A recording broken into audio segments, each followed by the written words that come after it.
Hello student. तो आज हम लोग देखने वाले हैं जैक बोर्ड के द्वारा प्रकाशित सेकेंड टर्म एग्जामिनेशन का मॉडल सेट पेपर 1। और इसमें मैंने सारा क्वेश्चंस को हैंड रिटन बना के रखा और मैं बढ़िया भी एक्सप्लेनेशन दूंगा आपको। तो ध्यान से हर एक प्रश्न के एक्सप्लेनेशन को सुनेंगे और फिर प्रैक्टिस करेंगे अपने से। ठीक है, देखो बच्चों, यहाँ पर कह रहा है कि सेक्शन ए में कि आई इज इक्वल टू इंटीग्रेशन करना है, इंडेफिनिट इंटीग्रेशन है 2 - 3 sin x upon cos square x d x. तो बच्चों यहाँ पे आपको सबसे पहले क्या करना है, 2 अपॉन कॉस स्क्वायर एक्स को और 3 sin x upon cos square x को सेपरेट कर लेना है। बच्चों 1 upon cos square x sec square x होता है और साइन अपॉन कॉस एक 10 लिख दोगे और 1 एक कॉस बचेगा तो ऊपर जाएगा तो सेक एक्स होगा। बच्चों सेक स्क्वायर एक्स का इंटीग्रेशन 10x होता है और 10x इंटू सेक एक्स का इंटीग्रेशन सेक एक्स होता है। तो ये आंसर 2 10x - 3 सेक एक्स होगा। और चूंकि इंडेफिनिट इंटीग्रेशन है इसलिए हम इंटीग्रल कांस्टेंट c को ऐड करेंगे। ओके, अब देखो बच्चों यहाँ पे क्वेश्चन नंबर 2 क्या कह रहा है। 2 में बोल रहा है कि ध्यान देंगे, 2 में कह रहा है dy बाई डी एक्स का होल स्क्वायर है plus 3 d2y by d x square है इक्वल टू 0। हमें इसमें ऑर्डर और डिग्री फाइंड करना है। क्या फाइंड करना है? Order degree. बच्चों ऑर्डर हम उसी का फाइंड करते हैं जो हमें, जैसे कि मान लो जो मैक्सिमम ऑर्डर के डिफ्रेंसिएशन होते हैं। तो यहाँ पे जो सेकेंड आपको दिख रहा है d2y by d x square second order है, जबकि dy by d x first order है। तो d2y by d x square तो ऑर्डर तो 2 होगा और इस पर जो पावर होंगे ना बच्चों, इस पर जो पावर होंगे यही इसकी डिग्री कहलाती है। तो यहाँ पे इसकी डिग्री जो होगी 1 होगी। इसके बाद देखो क्वेश्चन नंबर 3 में क्या कह रहा है कि a इक्वल टू दिया है और b इक्वल टू दिया है, a equal to 2i plus 3j plus 2k और b equal to 2i plus 2j plus k। हमें प्रोजेक्शन निकालना है वेक्टर a का ऑन b। बच्चों प्रोजेक्शन का फार्मूला जो होता है a dot b upon b होता है, ठीक है ना। अगर मान लो a का b पर अगर हम प्रोजेक्शन निकालेंगे तो a dot b upon vector b का मैग्नीट्यूड, अगर b ऑन a निकालते तो b dot a upon a का मैग्नीट्यूड निकालते। ओके, तो यहाँ पे मैंने क्या किया, डॉट प्रोडक्ट सिंपल सा किया। डॉट प्रोडक्ट में देखो 2 का 2 से केवल मल्टीप्लाई होगा क्योंकि i डॉट i 1 होता है, जबकि i डॉट j 0 हो जाता है, तो बाकी का डॉट प्रोडक्ट 0 हो जाएगा। तो 2 इंटू 2 4, 3 इंटू 2 6 और 2 इंटू 1 1। तो सबको ऐड कर देना और b का आप क्या करो, मैग्नीट्यूड निकाल देना। तो b का मैग्नीट्यूड जो हो जाएगा देखो अंडर रूट 2 का स्क्वायर प्लस 2 का स्क्वायर प्लस 1 और ऊपर सबको ऐड करोगे तो देखो 12 आएगा और नीचे 9 का स्क्वायर रूट देखो 3 आ जाएगा। तो इस तरीके से 12 बाई 3 जो होगा 4। तो क्वेश्चन नंबर 3 का आंसर जो होगा बच्चों 4 होगा। ओके, चलिए इसके बाद जो है समझ में आ रहा है ना।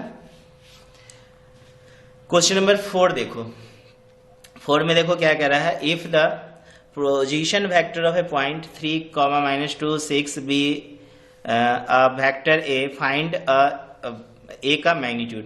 बच्चों position vector of point a दिया है तो हम क्या कर लेते हैं, इससे एक पोजीशन वेक्टर मान लेते हैं 3i - 2j प्लस 6 के और इसका हमें बस मैग्नीट्यूड निकालना है। तो मैग्नीट्यूड आप अंडर रूट 3 का स्क्वायर प्लस -2 का स्क्वायर प्लस 6 का स्क्वायर निकालोगे, क्योंकि मैग्नीट्यूड निकालना बहुत ही आसान है। जैसे मान लो वेक्टर ए बराबर xi plus yj plus z के अगर दिया रहे तो वेक्टर ए का जो मैग्नीट्यूड होता है वो under root x square plus y square plus z square होता है।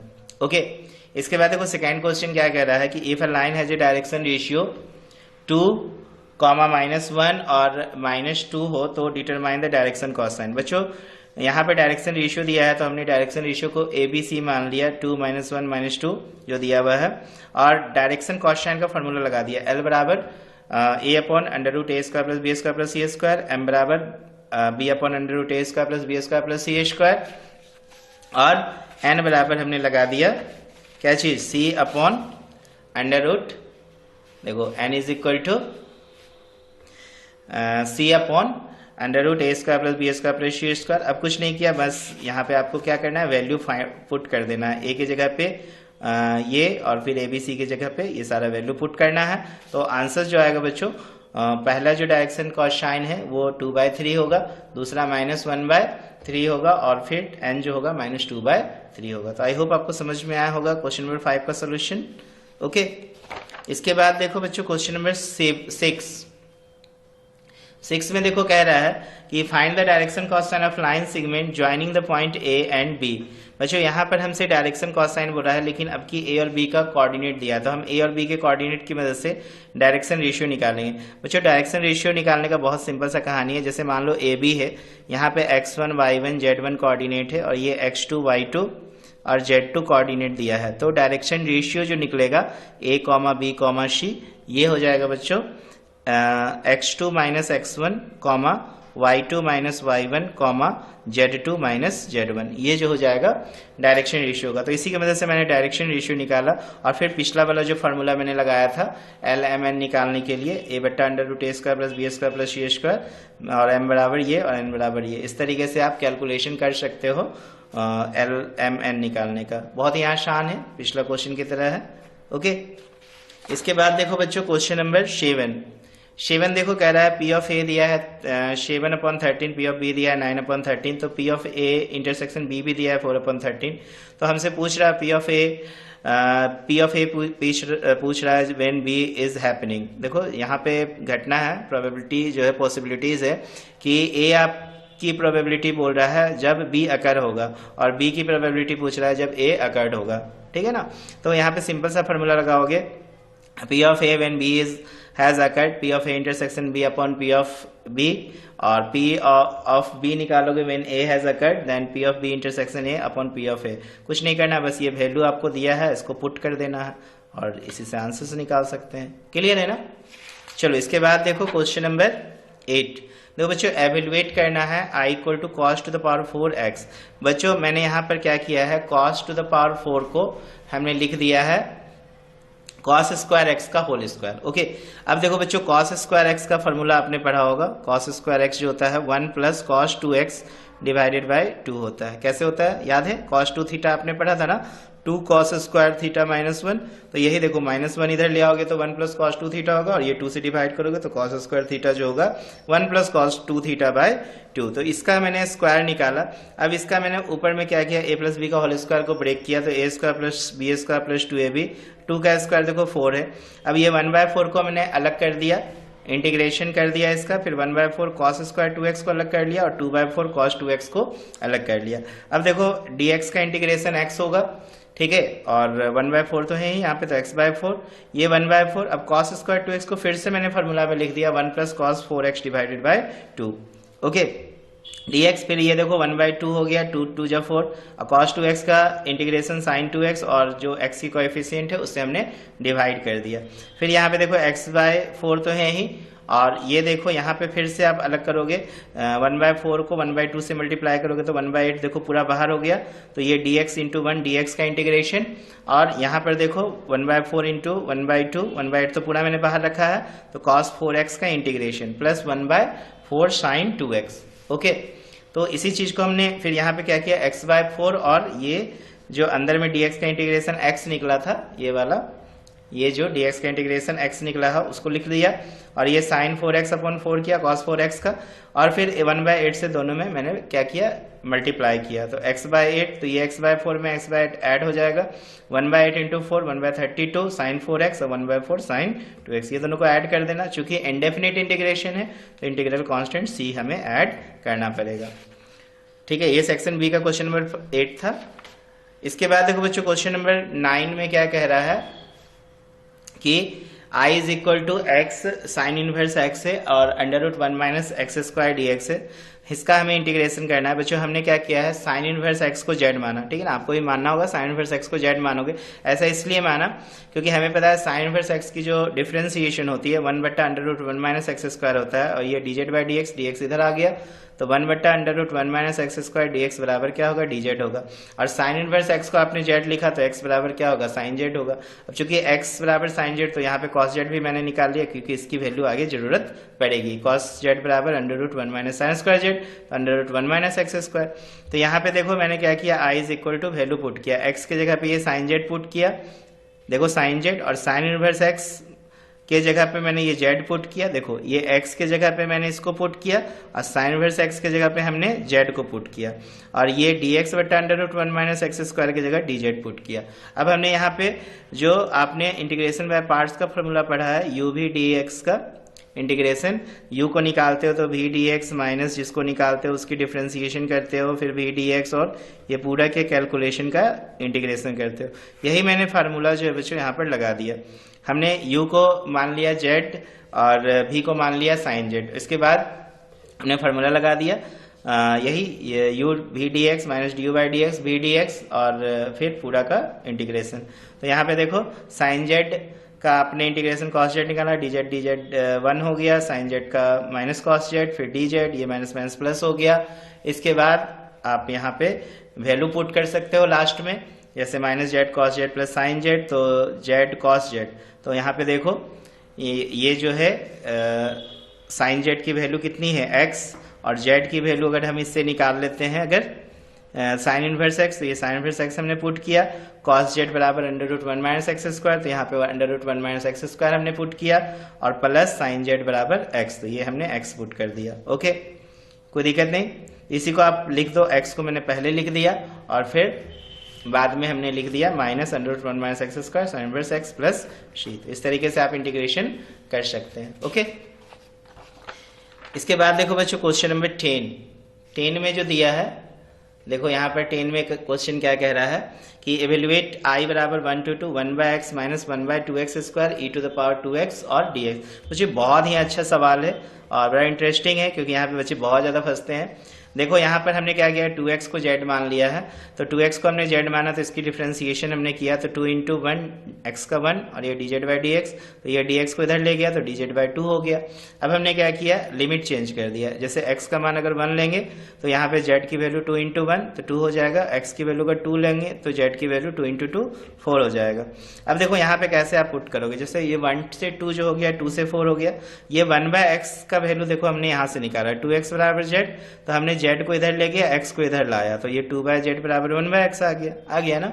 फिर यहाँ पे देखो कैसे पुट किया, 1 by 2x स्क्वायर को हमने क्या किया, 1 by 2x into 1 by x लिख दिया। अब 1 by 2x की जगह पे हमने क्या लिख दिया, 1 by 2x की जगह 1 by z, चूंकि आपने z को माना है 2x, ठीक है ना, z को आपने माना है 2x, और इंटू 1 by x, तो 1 by x बराबर 2 by z, तो देखो 1 by z into 2 by z हो गया, तो ये दोनों मल्टीप्लाई करोगे तो 2 by z स्क्वायर हो जाएगा। ओके, तो ये देखो 2 से 4 2 by z minus 2 by z square e to the power z dz by 2। अब आपको क्या करना है, यहाँ पे 1 by 2 बाहर किए, 2 से 2, इसमें से भी 2 आप कॉमन ले लिए, तो 2 से 2 देखो बच्चों कैंसिल हो गया। तो अब देखो 2 से 4 1 by z minus 1 by z square E Z D Z. अब यहाँ पे आप एक प्रॉपर्टीज लगाओगे, सिंपल सा प्रॉपर्टीज मैं लिख दे रहा हूँ। जैसे मान लो कि i इज इक्वल टू दिया हो F x plus F dash x, और यहाँ पर ई एक्स दिया हो और डी एक्स, ठीक है ना। अगर आप मान लो यहाँ पे कुछ भी, जैसे कि यहाँ पे देखो मैंने फार्मूला लिखा भी है, आप ये एफ एक्स मानो और उसका डिफ्रेंसिएशन आपको सेकेंड टर्म मिल जाए, और ये ई एक्स बाहर हो तो इसका इंटीग्रेशन ई पे power x into F x हो जाता है। समझ रहे हो ना, इतना बराबर क्या होगा ये, और चूंकि इंटीग्रल कांस्टेंट अगर जोड़ना है तो सी जोड़ेंगे, क्योंकि मैंने यहाँ पे लिमिट नहीं लगाया, तो वही मैंने फार्मूला यहाँ पे लगाया कि 1 by z को मैंने एफ जेड माना, इसका इंटीग्रेशन किया, इसके डिफ्रेंसिएशन किया, तो माइनस 1 by z स्क्वायर निकला, दूसरा टर्म देखो मुझे मिल गया, तो मैंने डायरेक्टली फार्मूला लगा दिया i बराबर ई पे पावर जेड एफ जेड, और एफ जेड की जगह पे हमने पुट कर दिया 1 by z, एफ जेड की जगह हमने पुट कर दिया 1 by z, और लिमिट लगा दिया 2 से 4। तो यहाँ पे देखो ई पे पावर जेड बाई 2 2 से 4 है, तो पहले मैंने अपर लिमिट लगाया, तो ई पे power 4 by 4 minus A square by 2। अब आप चाहो तो ए स्क्वायर बाय 2 क्या करो, बाहर कर दो, तो a square by 2 into a square by 2 minus 1, इसको आप एलसीएम ले लोगे तो a square by 4 into a square minus 2 answer होगा। ओके, इसके बाद देखो बच्चों क्वेश्चन नंबर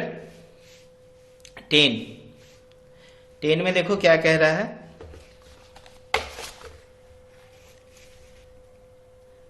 टेन हो गया ना, सॉरी 11 है ना। 11 में देखो एवेल्युएट करना है pi by 6 to pi by 3 और dx upon 1 plus under root 10x। बच्चों ये बहुत ही खूबसूरत सा सवाल है, ठीक है। देखो कैसे बनाएंगे इसको, हम यहाँ पर एक प्रॉपर्टीज लगाए हैं, a to b f x d x बराबर a to b f a plus b minus x d x. ये प्रॉपर्टीज आप देखना, प्रॉपर्टी सेक्शन में जाके ये मिलेगा आपको। ये मैंने प्रॉपर्टीज लगाया यहाँ पर, a मान लिया पाई बाय 6 को और b मान लिया पाई बाय 3 को, और देखो x की जगह पे मैंने लिख दिया pi by 3 plus pi by 6 minus x। इसके बाद देखो dx upon 1 plus under root pi by 3 plus pi by 6 add करोगे तो पाई बाय 2 आएगा, तो 10 pi by 2 minus x cot x हो गया, हुआ ना, dx बट्टा under root 1 plus cot x. अब हमने क्या किया यहाँ पर ध्यान देंगे कि हमने इसको ऐड कर दिया, ठीक है ना। हमने क्या किया, ऐड कर दिया इक्वेशन फर्स्ट सेकंड को, ये जो इक्वेशन फर्स्ट और सेकंड हमने माना है दोनों को ऐड किया। जब हमने ऐड किया तो यहाँ पे देखो इसका एलसीएम हो गया 1 plus under root 10x into 1 plus under root cot x, ये गया तो इस इधर आया, इससे डिवाइड किया तो ये इधर आया, दोनों को हमने ऐड कर दिया तो 2 plus under root cot x plus under root 10x, इस दोनों को फिर हमने क्या किया, मल्टीप्लाई कर दिया। मल्टीप्लाई किया तो देखो 1 into 1 1, 1 into under root cot x under root 10x into 1 under root 10x into under root cot x. अब 10x इंटू कॉट एक्स देखो बच्चों 1 होता है तो इसका स्क्वायर रूट मैंने 1 निकाल दिया, 1 1 प्लस 2। अब ये ऊपर नीचे दोनों क्या हो गया, बराबर हो गया। तो ये पूरा टर्म ही जो बच्चों ये दोनों ऊपर नीचे क्या हो गया, कैंसिल हो गया। अब कैंसिल हुआ, इसके बाद हमने क्या किया, यहाँ पर लिमिट पुट कर दिया। लिमिट क्या पुट कर दिया, ध्यान दो, I इज इक्वल टू π/6 से π/3 dx, dx का इंटीग्रेशन निकालना आसान है, x। अब π/6 से π/3 तो π/3 अपर लिमिट लगा दिया x की जगह, माइनस π/6 लोअर लिमिट, इसको सॉल्व किया तो π/6 आया। ओके, इसके बाद देखो बच्चों क्वेश्चन नंबर 12 में देखो क्या कह रहा है, 12 में कह रहा है कि a is equal to i plus 4j plus 2k है, b is equal to 3i minus 2j plus 7k है, और c equal to 2i minus j plus 4k है। Find a vector d which is perpendicular to both a and b and c dot d दिया है बच्चों 15। बच्चों यहाँ पे simple सा कहानी कह रहा है कि जो है find a vector d which is perpendicular to both a और b, ठीक है। डी जो है ए और बी दोनों के परपेंडिकुलर है, इसका मतलब क्या होगा कि ए क्रॉस बी जो होगा ए पे भी परपेंडिकुलर बोल रहा है, और ए क्रॉस बी जो है बी पे भी परपेंडिकुलर, इसका ये मतलब हुआ। ओके, दैट इज जो वेक्टर डी है ए क्रॉस बी के हमें पैरेलल लेना है, ए क्रॉस बी ए पे परपेंडिकुलर, ए क्रॉस बी बी पे परपेंडिकुलर, याद रखना, क्योंकि ये बी ए और बी जो है दोनों एक दूसरे पर परपेंडिकुलर है, तो उससे आप ये स्टेटमेंट लिख सकते हो। अब यहाँ पे देखो हमसे बोल रहा है कि वेक्टर डी जो है पैरेलल होगा, यहाँ पे बोल रहा है ना दैट इज वेक्टर डी, ये जब इस पे परपेंडिकुलर, ये जब इस पे परपेंडिकुलर होगा, इसका मतलब ये हुआ ये जो वेक्टर डी होगा बच्चों ये ए क्रॉस बी पे पैरेलल होगा, बात समझ रहे हो। और जब ये पैरेलल होगा तो हम लोग वेक्टर डी बराबर लिखेंगे लेमडा इंटू ए क्रॉस बी। ये स्टेटमेंट समझो, बहुत अच्छा स्टेटमेंट है कि यदि मान लो दो वेक्टर परपेंडिकुलर होंगे तो दोनों का क्रॉस प्रोडक्ट, जैसे ए क्रॉस बी ए पे परपेंडिकुलर हुआ, ए क्रॉस बी बी पे भी परपेंडिकुलर हुआ, इसका मतलब जो तीसरा वेक्टर जो ये दोनों पे परपेंडिकुलर है वो इसके क्या हो जाएगा, पैरेलल हो जाएगा। बात समझ रहे हो ना, ये एक दूसरे पे क्या होगा, देखो ना, ये इस पे परपेंडिकुलर, ये लाइन इस पे परपेंडिकुलर, ये इसके परपेंडिकुलर, तो ये तीसरा जो वेक्टर डी होगा ये इसके क्या हो जाएगा, पैरेलल हो जाएगा। तो डी जो होगा ए क्रॉस बी के क्या होगा, पैरेलल होगा। तो डी बराबर लेमडा इंटू ए क्रॉस बी मानोगे। अब हम लोग क्या करेंगे बच्चों, ए क्रॉस बी निकाल लेंगे, ए क्रॉस बी निकालेंगे, इसकी वैल्यू निकालेंगे पूरा, और इसको हम लोग लिख देंगे, चूंकि ये हमें ए क्रॉस बी मिल गया। अब चूंकि हमें ऊपर से मिल गया है डी बराबर लेमडा इंटू ए क्रॉस बी, तो हम लेमडा से इसको क्या करेंगे, मल्टीप्लाई कर देंगे। ओके, लेमडा से क्या करेंगे बच्चों, मल्टीप्लाई कर देंगे। इसके बाद देखो हमें कह रहा है कि वेक्टर जो है सी डॉट डी 15 दिया हुआ है, सी डॉट डी कितना दिया है, 15। तो हम क्या करेंगे कि यहाँ पे वेक्टर सी जो है वो तो रहेगा ये वाला, और डी जो आप पहले निकाले हो इधर ये वाला, ये जो निकाले हो उसको हम यहाँ पे रख देंगे, इज इक्वल टू 15। ये चूंकि डॉट प्रोडक्ट है तो डॉट प्रोडक्ट में हम आई का आई के साथ, जे का जे के साथ, के का के साथ डॉट प्रोडक्ट करेंगे, और इसके बाद हमें लेमडा मिल जाएगा। क्या मिल जाएगा, लेमडा मिलेगा।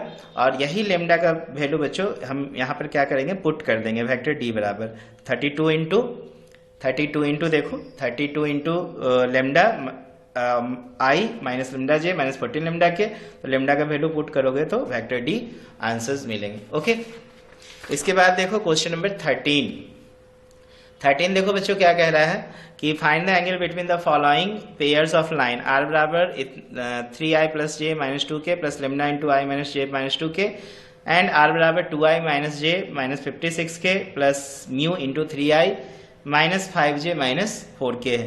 तो देखो बच्चों यहाँ पर हमने इस वेक्टर को क्या मान लिया, a1, इसको मान लिया b1, इसको मान लिया a2 और इसको मान लिया b2।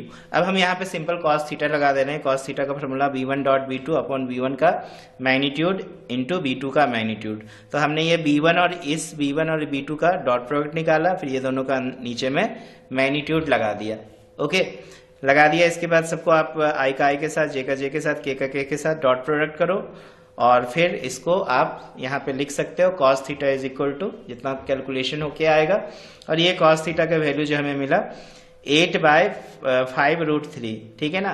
तो मैंने यहाँ पे क्या किया है, नीचे में √3 से रेशनलाइज करके ये आंसर निकाला है। आप यहाँ पे भी आंसर छोड़ सकते थे कि cos थीटा बराबर, मान लो अगर यहाँ पे हो गया 8/5√3, तो आप यहाँ पे भी थीटा बराबर लिख सकते थे cos इनवर्स 8/5√3, ठीक है ना। या फिर आप इसको रेशनलाइज करके भी आंसर दे सकते थे। ओके, इसके बाद देखो क्वेश्चन नंबर 14 में देखो बच्चों क्या कह रहा है। 14 में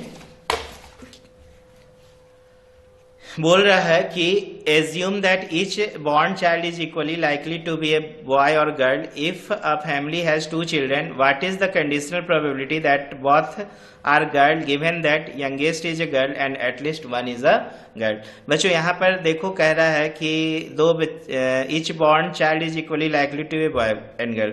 जैसे जो बच्चे का जन्म होगा या तो वो लड़के होंगे या तो वो लड़की होगी, तो प्रोबेबिलिटी जो होगी वो सैंपल स्पेस की क्या क्या हो सकती है। तो देखो हो सकता है दोनों बॉय हो सकता है एक बॉय हो दूसरा गर्ल हो सकता है एक गर्ल हो दूसरा बॉय हो सकता है दोनों गर्ल हो। तो इस तरह से अगर देखा जाए तो सैंपल स्पेस जो हो जाएगा बच्चों वो 4 हो जाएगा।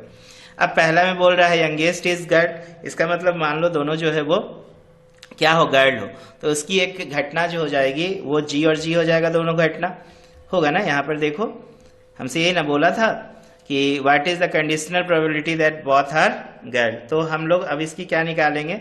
ये तो एक घटना हो गया, इवेंट्स हो गया कि दोनों बच्चे क्या होंगे, गर्ल्स होंगे। ओके, अब हम लोग क्या करेंगे, B is the event that youngest child is girl. अब एक घटना दे देंगे कि बी एक इवेंट होगा, बोले ना कि पी ऑफ ए निकालेंगे व्हेन बी हैज अकर्ड, तो बी हैज अकर्ड बोले तो B is the event that youngest child is girl, ये घटना घटी। इसका मतलब क्या हो गया कि यहाँ पे जो बी की जो इवेंट्स होगी वो क्या हो जाएगा, बी जी या जी और जी होगा। तो ए इंटरसेक्शन बी यदि आप इससे और इससे निकालोगे, इस घटना और इस घटना से, तो आपको देखो यहाँ पे जी जी कॉमन हो जाएगा, और तो इसकी जो प्रोबेबिलिटी निकलेगी 1/4। तो कंडीशनल प्रोबेबिलिटी हमें फाइंड कर लेना है यहाँ पर, that both are girls given that youngest child is girl की probability p of A intersection b upon p of b होगी। तो इसकी वैल्यू पुट करोगे तो 1/2 होगा। इसी तरीके से एटलीस्ट 1 इज गर्ल की आप प्रोबेबिलिटी फाइंड कर सकते हो। तो इसके लिए आपको करना क्या है, ध्यान देंगे, इसके लिए हमें करना क्या है बच्चों, ये सी ले लेंगे एक इवेंट जिसमें एटलीस्ट 1 चाइल्ड इज गर्ल, और इसकी जो पॉसिबिलिटी होगी देखो एटलीस्ट 1 चाइल्ड इज गर्ल, तो गर्ल सभी में रहेगी, तो बी जी जी बी जी जी। फिर इसका हम ए के साथ क्या करेंगे, इंटरसेक्शन निकालेंगे। तो देखो यहाँ पे भी हमें कॉमन क्या मिलने वाला है, जी और जी। ए कहाँ है, आप ए यहाँ पे देखो निकाल चुके हो, जी जी क्लियर है ना। तो दोनों में आप इसका प्रोबेबिलिटी अगर निकालना चाहोगे तो कितना हो जाएगा, देखो सी की प्रोबेबिलिटी 3/4 और इंटरसेक्शन बी की प्रोबेबिलिटी क्या हो जाएगा 1/4। फिर कंडीशनल प्रोबेबिलिटी हमसे पूछ रहा है कि both are girl given that at least 1 child is girl, तो हम कैसे निकालेंगे, P of A intersection B when C has occurred. तो ये आंसर जो हो जाएगा 1/3, दोनों का वैल्यू पुट कर देना। इसके बाद देखो सेक्शन सी का जो सवाल है बच्चों वो एवेल्युएट कह रहा है करने के लिए x² + x + 1 upon x + 2 into x² + 1। अच्छा, एवेल्युएट नहीं किया है क्योंकि यहाँ पे लिमिट नहीं दिया, बस आपको इंटीग्रेशन करना है, ठीक है ना। इंडेफिनिट है, क्या है बच्चों, क्वेश्चन है इंडेफिनिट है, तो आपको लिमिट तो पुट करना नहीं है। तो आपको करना क्या है, इसको मान लेना है प्रॉपर्टीज लगा के, ये पूरा को a/x + 2, और चूंकि फैक्टराइज फॉर्म में नहीं है तो आपने पढ़ा होगा फॉर्मूला, यहाँ पे bx + c अपॉन x² + 1 लगाएंगे। अब दोनों तरफ आप एलसीएम लो, एलसीएम लोगे तो देखो नीचे नीचे क्या हो जाएगा, कैंसिल हो जाएगा, तो x² + x + 1। अब आप इसको एलसीएम लोगे तो x + 2 यहाँ गया तो a × x² + 1 और प्लस bx + c × x + 2, सबको गुना करोगे।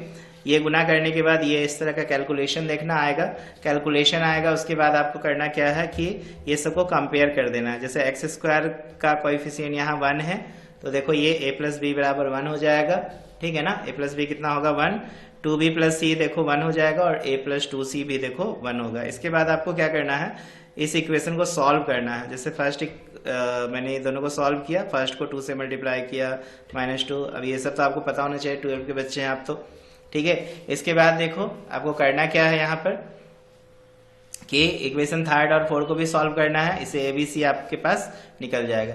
जब एबीसी निकल जाएगा तो आप यहाँ पे लिख सकते हो x square plus x plus 1 बट्टा इसके जगह पे आपने जो यहाँ पे मान रखा था ए बट्टा एक्स प्लस 2, तो 3/5 ए निकला बट्टा x plus 2 b x plus c, तो ये वैल्यू बी के जगह पे 2/5 पुट करना इंटू एक्स, सी के जगह पे 1/5 जो आपने निकाला है वो पुट करना। इसके बाद जो है इसको हम आगे जो है बच्चों यहाँ पर इंटीग्रेट करेंगे। ओके, देखो यहाँ पे वैल्यू आपने यहाँ पे अलग अलग रखा, तो 1/x प्लस 2 का देखो लॉग होता है इंटीग्रेशन, x/x स्क्वायर प्लस 1 को हमने i1 मान लिया क्योंकि इसको हम फिर अलग जगह पे इंटीग्रेट करेंगे, और ये 1/5 1/x स्क्वायर प्लस 1 तो 1/a tan inverse x by a होगा, तो यहाँ पे 1/a की जगह पे 1 है तो tan इनवर्स x हो जाएगा। अब इसको आप अलग से क्या करो, इंटीग्रेट करो। इंटीग्रेट करोगे तो यहाँ पे देखो x स्क्वायर प्लस 1 को हमने z माना है तो x dx dz बाई 2, तो i1 निकल जाएगा। यही i1 जो है बच्चों हमें इस जगह पे क्या करना है, पुट करके आंसर्स देना है। ओके, ये वाला आई होप आपको समझ में आया होगा। बनाओगे खुद से प्रैक्टिस करो। देखो मैंने वीडियो इसलिए ऐसा बनाया कि समय कम लगे और आप घर पे बैठ के अपने से अब प्रैक्टिस करोगे तो आपके माइंड में प्रिंट हो जाएगा। क्या देखो यहाँ पर 16 में कह रहा है evaluate i equal to x plus 2 upon 2x square plus 6x plus 5 का इंटीग्रेशन करना है। बच्चों यहाँ पे मैंने एक प्रॉपर्टीज लगा दिया है कि x प्लस 2 को मैंने मान लिया a इंटू नीचे वाला का मैंने डिफ्रेंसिएशन किया और प्लस हमने b मान लिया। इस तरह का एक प्रॉपर्टीज है, आप देखोगे। ठीक है, बुक में दिया है एनसीईआरटी बुक में, बाकी सभी बुक में होगा, जो भी मैथ्स की बुक देखोगे आप इंटीग्रेशन का। तो यहाँ पे देखो, यहाँ पे इसका डिफरेंशिएशन किया प्लस बी, अब हमने दोनों को इक्वेट किया तो यहाँ पर ए की वैल्यू निकल गई, बी की वैल्यू निकल गई। अब आप यहाँ पे एक्स प्लस 2 का मान निकाल सकते हो। यही एक्स प्लस 2 का मान आप ये x प्लस 2 का वैल्यू जो आपने निकाला ये वैल्यू यहाँ पर पुट कर सकते हैं। फिर हमने इसको इसके साथ इसको सेपरेट कर दिया, 1/2 के साथ इसको सेपरेट कर दिया। इसको हमने i1 मान लिया, इसको हमने i2 मान लिया। अब i1 को आप अलग से क्या करो, इंटीग्रेट करो 4x प्लस 6 बट्टा 2x square plus 6x plus 5। देखो इसको अगर आप z मानोगे तो इसकी डिफ्रेंसिएशन ऊपर वाला आ जाएगा, तो इसका डिफ्रेंसिएशन निकालना आसान हो जाएगा। dz बाई dz तो log z, फिर z की जगह पे पुट कर देना।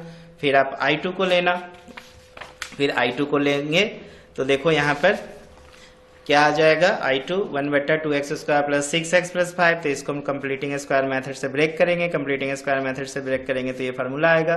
देखो हमने क्या किया, सब में 2 यहाँ पे हमने क्या किया है, देखो ये 2 मैंने पहले ही बाहर था ना, यहाँ से मैंने 2 देखो बाहर कर लिया, 2 बाहर किया तो यहाँ देखो x स्क्वायर बचा, ये 3x बचा, ये 5/2 बचा, तो ये 2 तो बाहर है। अब हमने यहाँ पे लिखा x स्क्वायर, इसको सेट किया 2ab पे, तो 2 इंटू एक्स इंटू 3/2, 2 से देखो 2 कैंसिल होगा तो 3x आ जाएगा। अब जो सेटिंग करते हैं उसका स्क्वायर जोड़ते हैं, उसका स्क्वायर सब्ट्रैक्ट करते हैं और जो दिया हुआ उसको ऐड कर देते हैं। इससे आपको ये एक तरह का सिक्वेंस मिलेगा। फिर आप यहाँ पर x प्लस 3/2 को z मान लेना, dx बराबर dz। फिर आप इसको फार्मूला में पुट करना, dz बटा z स्क्वायर प्लस 1/2 का स्क्वायर है तो फार्मूला लगेगा 1/a tan inverse x by a, पढ़े हो ना, dx बटा x square plus a square का इंटीग्रेशन। तो ये फार्मूला लगाओगे, फार्मूला लगा के tan इनवर्स 2x प्लस 3 आएगा। और फिर आप i जो लिखे हो यहाँ पर, ये i यहाँ पे आपको वैल्यू पुट करना होगा 1/4 i1 प्लस 1/2 i2। ठीक, तो 1/4 i1 ये वैल्यू हो गया, ये देखो i1 आपने जो निकाला है, ठीक है। और ये आपने देखो यहाँ पे i2 निकाला है, ये वैल्यू यहाँ पे मैंने लिख दिया, आंसर हो जाएगा। क्लियर है ना। चलो इसके बाद देखो बच्चों क्वेश्चन नंबर 17। ठीक है, अब ज्यादा नहीं, 2-3 क्वेश्चन बचे हैं, देख लो। देखो यहाँ पर कह रहा है कि if i plus j plus k 2i plus 5j 3i plus 2j minus 3k and i minus 6j minus k respectively are the position vector point a b c d, then find vector a b c d, vector a b का magnitude, c d का magnitude, a b dot c d, a b cross c d और angle between vector a b और c d। बहुत सारे सवाल पूछ दिए इसमें। तो आपको क्या करना है, पहले मान लेना है a b c सभी पॉइंट और इसका पोजिशन वेक्टर दे देना है। o a हमने मान लिया पहला वाला, OB हमने मान लिया दूसरा, OC हमने मान लिया तीसरा, OD हमने मान लिया, देखो ये OD हमने मान लिया यहाँ पर, ये जो वैल्यू दिया है i minus 6j minus k, इसके बाद आप ट्रायंगल इसमें लो, ओ ए बी में ट्रायंगल लॉ लगाओ, ओ ए जोड़ ए बी बराबर ओ बी, तो ए बी बराबर निकल जाएगा ओ बी माइनस ओ ए, इससे आप ए बी निकाल लेना। इसी तरह ओ सी डी में ओ सी प्लस सी डी बराबर ओ डी, ओके, तो सी डी निकाल लेना, ओ डी माइनस ओ सी, तो देखो यहाँ पे सी डी निकल गया। अब आपको वेक्टर तो निकल गया पहला का आंसर, अब इसकी मैग्नीट्यूड निकालनी है। तो मैग्नीट्यूड निकालना बहुत आसान है। वेक्टर ए बराबर अगर मान लो, मैंने भी बताया x i plus y j plus z के दिया हो, तो वेक्टर ए का magnitude under root x square plus y square plus क्या होगा जेड स्क्वायर, ओके। तो इस तरीके से फिर मैग्नीट्यूड निकालने के बाद आप डॉट प्रोडक्ट निकाल सकते हो। डॉट प्रोडक्ट निकालना बहुत ही आसान है। आई का आई के साथ प्रोडक्ट करेंगे, जे का जे के साथ, के का के के साथ, बाकी तो जीरो हो जाएगा डॉट प्रोडक्ट, ठीक है। फिर क्रॉस प्रोडक्ट निकालना है, तो आई का जे के साथ आप जानते हो के होता है, तो इसलिए हमने यहाँ पे डिटरमिनेंट प्रोसेस को फॉलो किया, आई जे के ले लिया, फिर 1 4 -1 इसकी कोएफिशिएंट ले लिया, -2 -8 और 2 कोएफिशिएंट ले लिया, और डिटरमिनेंट प्रोसेस इसको हमने सॉल्व कर दिया, तो हमें मिला वेक्टर 0 0 आई 0 जे 0 के। फिर cos थीटा निकाल लो, तो A B dot C D, और ए बी और सी डी का मैग्नीट्यूड निकाला तो -1 मिला, और चूंकि -1 cos 180 डिग्री का वैल्यू होता है, तो cos थीटा बराबर cos 180, तो थीटा का वैल्यू 180 डिग्री होगा, ओके। समझ में आ रहा है ना? चलो इसके बाद अच्छे से इसका स्क्रीनशॉट ले लेना, अपना बनाओ, समझ के बनाओ। इसके बाद देखो बच्चों क्वेश्चन नंबर 18 में देखो कह रहा है find the shortest distance between the following line, i बराबर आर बराबर i plus 2j plus 3k plus lambda 2i plus 3j plus 4k and vector r बराबर 2i plus 4j plus 5k plus mu 4i 6j 8k। बच्चों हम यहाँ पे क्या किए ना, 2 कॉमन लिए, तो हमें दिखा कि ये दोनों लाइन जो हो गए पैरेलल हो गए, दोनों की डायरेक्शंस देखो बच्चों एक समान है। तो एक समान है, तो हम अब यहाँ पे जो फार्मूला लगाएंगे शॉर्टेस्ट डिस्टेंस वाला, वो पैरेलल लाइन वाला कहानी लगाएंगे। तो पैरेलल लाइन के लिए जो शॉर्टेस्ट डिस्टेंस निकालने की फार्मूला होती है vector B into A2 minus A1 और अपॉन वेक्टर बी का मैग्नीट्यूड, और ये पूरे के मैग्नीट्यूड निकालना है। तो हम इसको A1 मानते हैं पहले वाला को, इसको A2, तो A2 माइनस A1 निकाल लिया हमने, और इसमें हमने इसको मान लिया वेक्टर बी, तो हमने फिर फार्मूला लगा दिया vector B into A2 minus cross A2 minus A1, फिर इसका आप वेक्टर बी का मैग्नीट्यूड निकाल देना, देख रहे हो ना। फिर यहाँ पे आपको डिटरमिनेंट प्रोसेस से क्रॉस प्रोडक्ट निकालना है, तो इस तरीके से आंसर जो होगा कुछ इस प्रकार से होगा, ओके। समझ में आ रहा है ना? 1/29 अंडर रूट 145। एक बार आप मैच कर लेना, अगर इसका आंसर्स में अगर प्रॉब्लम होगा तो कमेंट करना, ओके। बट तरीका यही है दो पैरेलल लाइन के बीच का डिस्टेंस फाइंड करने का, समझ रहे हो ना?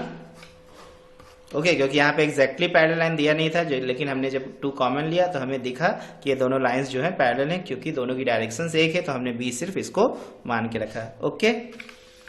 फिर देखो क्वेश्चन नंबर 19 कह रहा है solve the following LPP graphically, maximize दिया है z equal to 3x plus 2y subject to constant x plus 2y less than equal to 4, x minus 2y less than equal to 2 and xy greater than equal to 0। बच्चों ये x plus y 4 हमने मान लिया equation first, x minus y इससे मान लिया 2। अब हमने दोनों को सॉल्व किया और इस दोनों का ग्राफ ड्रॉ कर लिया, जैसे आप क्लास 10 में करते थे। अब हमने यहाँ पे लाइन में लिख लिया कि x plus y less than equal to 4 है, x minus y less than equal to 2 है। बच्चों एक चीज मैं आपको बता दूं, जब x minus y less than equal to 2 है, तो इसका मतलब ये y के आगे चूंकि साइन माइनस है, तो ये लेस देन इक्वल टू आपको कंसिडर करना है ग्रेटर देन इक्वल टू की तरह, ओके। तो आप देखो ये लाइन जो है चूंकि डाउन हो रहा है लेस देन इक्वल टू, तो ये एरिया को मैंने क्या किया, सेट किया।